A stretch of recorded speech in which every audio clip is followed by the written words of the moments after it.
Hello. आज 13 तारीख महीना 5 2022 नीलकंठ स्थान डॉक्टर भीमराव रामजी अम्बेडकर विद्यालय खंदरा पोस्ट खंदरा भाया उखड़ा 713363 बीडीओ ऑफिस और police station Andal sub divisional office Durgapur district Paschim Bardhaman West Bengal nearby Lord Shiva temple Neelkanth स्थान।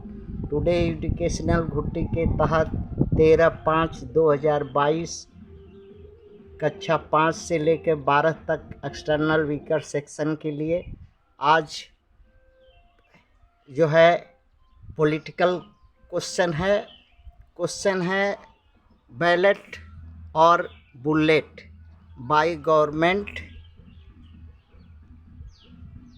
Have your choice.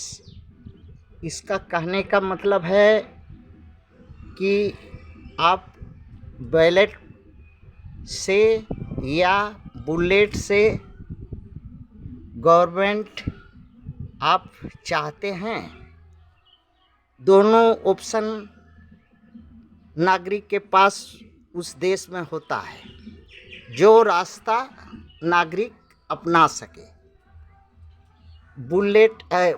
बैलेट का मतलब है ईवीएम भारत में, और ईवीएम वोट जनता दे करके सरकार बनाती है, और ये शांति प्रिय रूल और लॉ के अंतर्गत इलेक्शन कमीशन के माध्यम से होता है। किंतु इसमें दुख ये है कि 75 साल से जनता वोट दे रही है कि जनता का जो समस्या है वो जहाँ का तहाँ है। पॉलिटिकल पार्टी के वजह से जिसके कोई समाधान करने नहीं चाहता न करता।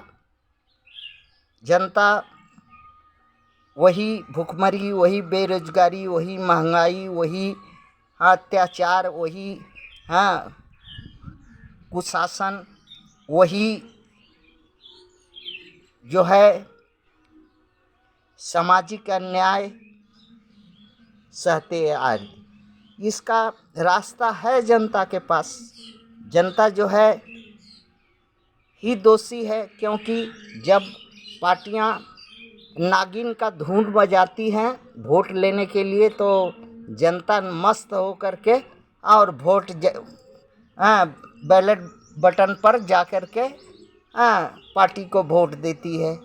और इसके बाद वो फिर नागिन का धुन का जो विष है जनता के रगों में वो दौड़ाता है शासक। इसका निजात है वो बुलेट। जनता इससे अगर लोकतंत्र से उब गई है तो बुलेट का रास्ता है जनता के पास। जहाँ लोकतंत्र नहीं है वहाँ पावर कैपेसिटी जिसके हाथ में है वो अब देश चलाएगा, नायक होगा। ये कोई नई बात नहीं है। रसिया में रिवॉल्यूशन हुआ, चाइना में रिवॉल्यूशन हुआ, क्यूबा में रिवॉल्यूशन हुआ। रिवॉल्यूशन बहुत जगह जहाँ का जनता को हक या प्रजा या राज्य या जनता को अपने मन मुताबिक शासक नहीं होने की वजह से जनता खुद बुलेट उठाई। और अभी जैसे रसिया में है, चाइना में है, और देश में है, 7-8 देश है जहां अभी बुलेट का गवर्नमेंट है। जिसका मसल में पावर है वो गवर्नमेंट बना लेगा, और फिर इसके बाद बैठ करके जनता का लिए नीति रीति बनाएगा। इसमें एक दुख होता है कि ये स्टेबल गवर्नमेंट नहीं होता है और ना ही टाइम बाउंड होता है, जबकि उसमें शांति प्रिय तरीका से स्टेबल गवर्नमेंट होता है और अंडर एस्टेब्लिश्ड लॉ के अंदर सब होता है। किंतु उसी में पार्टी के लोग पार्टी खेला करती है, जिससे जनता को जाती है, उब रही है और बुलेट के तरफ जनता जाती है। अब इसमें अपना हिसाब से देश रीति नीति बनाए, बुलेट से शासन स्थापित करके और अपना जैसा इच्छा वैसा चलावे।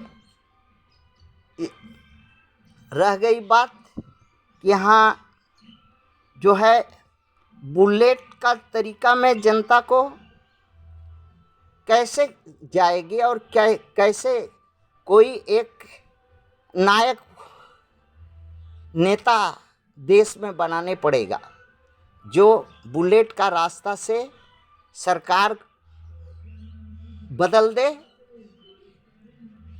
जैसे इसी देश का एक सुभाष चंद्र बोस जी थे जो इस देश से हट करके जर्मनी, जापान, म्यांमार, सिंगापुर ये सब का सहायता लेकर के गोरा सरकार को, ब्रिटिश सरकार को हिला दिया। और यहाँ का जो गोरा सरकार है भारत का अभी वर्तमान में, ये उससे ताकतवर नहीं है उस गोरे सरकार से।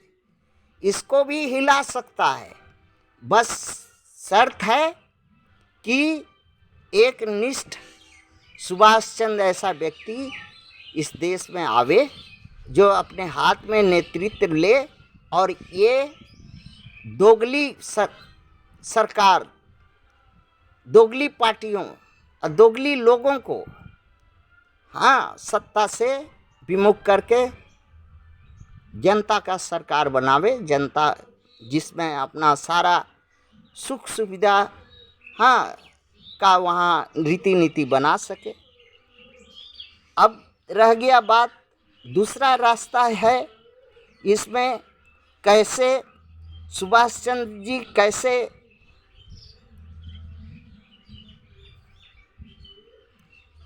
आर्मी संगठन बनाए। इतिहास बताता है कि भारत का माई बहन बेटी भगिनी सभी लोग अंशदान दिया। यहाँ के नौजवान, किसान, मजदूर और धनी लोग अपना अंशदान दिया, जिससे विदेशों से हथियार लिए खरीदे। यहाँ के लोग खुद आर्मी में पार्टिसिपेट किए और ब्रिटिश सरकार के खिलाफ लड़ाई कर सके और ब्रिटिश सरकार का जो है पतन हुआ। अब इसमें ये जो अभी वर्तमान की जो गोरी सरकार है, इसके पास गोला है, बारूद है, ड्रोन है, एरोप्लेन है, गन है, टैंक है, मिसाइल है, एटॉमिक हथियार है, बायोलॉजिकल हथियार है, केमिकल हथियार है, रॉकेट है, हर कुछ है इसके पास। तो इसी तरह से अपना अंशदान जो नायक इस देश का बने वो प्रेरित करके, ताकि इस जो अन्यायी सरकार को जनता वोट के माध्यम से अगर नहीं कर पा रही है तो बुलेट के माध्यम से इसको पलट दे। सैनिक चाहिए, सैनिक कहीं दूसरा देश से सैनिक, ये सब जो है ड्रोन है, एरोप्लेन है, गन है, टैंक है, मिसाइल है, एटॉमिक वेपन है, बायोलॉजिकल, केमिकल और जितना भी हथियार है लड़ाई के लिए, दूसरे देश या तो दाम पर बिक्री करता है, देता है, या मदद के रूप में देता है। दाम पर देगा तो अंशदान करिए और लीजिए और लड़िए। अगर आपको हक हुकूक चाहिए तो लड़िए, और नहीं तो जूता लात खाइए इनका। दूसरा और रास्ता नहीं है।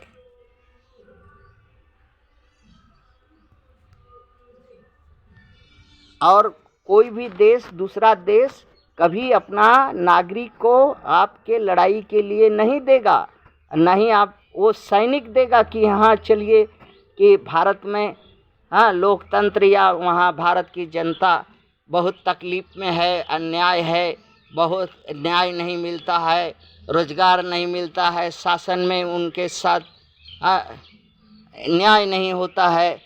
हाँ, दिलाने के लिए कोई नहीं लड़ेगा। आपको यहाँ का आदमी है, नागरिक है, महिला है, बच्चा है, बच्ची है, सभी को एकजुट हो करके हथियार पकड़ करके लड़ेगा तभी हो सकेगा, और नहीं तो वोट के माध्यम से कर सकेगा, तब गवर्नमेंट योर चॉइस हो सकता है।